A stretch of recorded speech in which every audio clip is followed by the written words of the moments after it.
Япониянын 82 жаштагы тургуну Сумико Ивамура Азиядагы эң улгайган диджей. Ал бир айда бир жолу Токиодогу клуб ашканасындагы ордун бий аянтчасына алмаштырат. Бул аял бир топ жылдардан бери ушундай жашоо образын кечирип келет.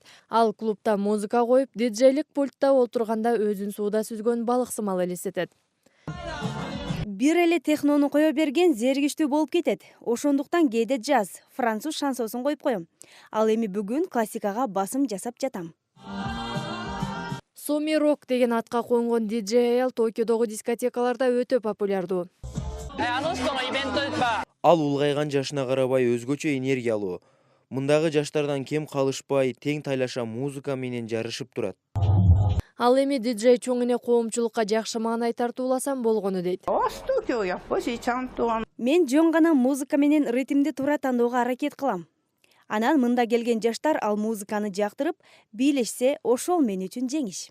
Техно стилиндеги музыка менен Сумико 70 жашынан бери алектенип келет. Ага чейин ал үй бүлөлүк ресторанда ашпозчу болуп эмгектенчү. Улгайган аял өзүнүн бул кадамы менен кыялдарды орундатууга эч убакта кеч эмес экенин далилдеди.